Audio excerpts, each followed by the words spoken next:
Hey everyone, so the second part of your assignments for this week is this technology evaluation form, and attached to this announcement you will find this Excel file that you can download and open. If you don't have Excel, if you're on a Mac, don't open it with numbers because that tends not to work. Instead, you'll want to find one of the campus computers that does have Excel on it and use that instead. So just make sure you're opening it in Microsoft Excel. It'll look like this, and the idea here is that there's about 40 different questions where you will rate what you think is your proficiency level here on the right.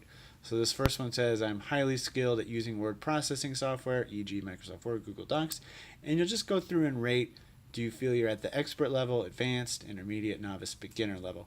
And just make sure you pick one of these 5 levels for each of them. If it's something you've never heard of, that's totally okay. Just go with the beginner level for that. So you'll go through and rate yourself on all of these.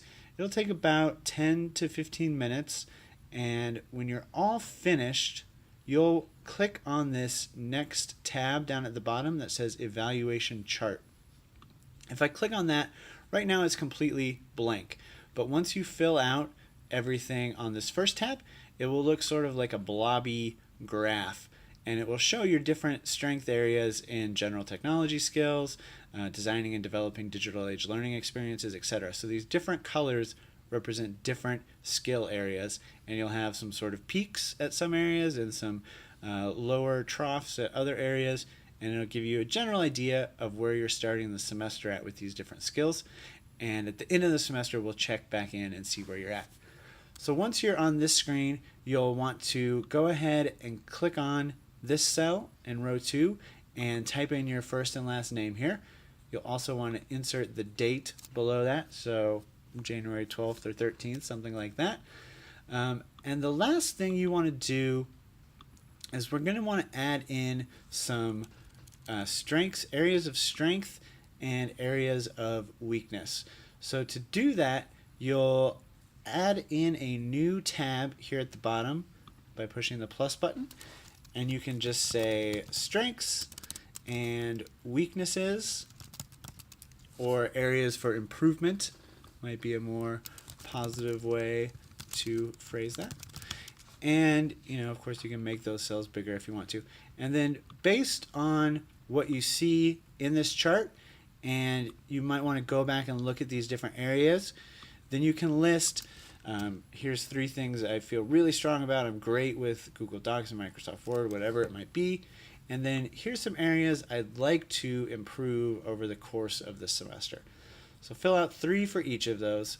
And then when you're done, you'll want to go ahead and say save, file save. So most of the time that's Control S or Command S, or of course just go to File, Save at the top. And when you're done, you should have 3 strengths, 3 areas of improvement. This chart should be filled in. You should save it. And then you're going to want to head over to Canvas. And under week 1, you'll see this technology skills assessment. That's where you're going to submit the file that you just saved. So you'll click on that. It'll look different for you because you'll be in student view, but you'll be able to submit that Excel file right here. There's also some directions here. This screencast might be a little out of date, but it's basically the same thing I'm showing you right now. And you don't need to do this professional development goals and evidence of completion. Don't worry about that part. So you'll be able to submit the assignment there, just upload it. And the second place you should upload it is to box.iu.edu,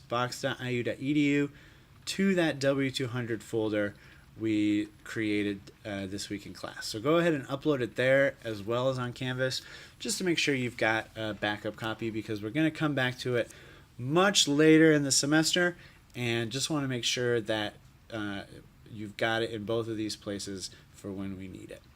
So total, it should take about 20-25 minutes to go through that and then to get it saved and uploaded.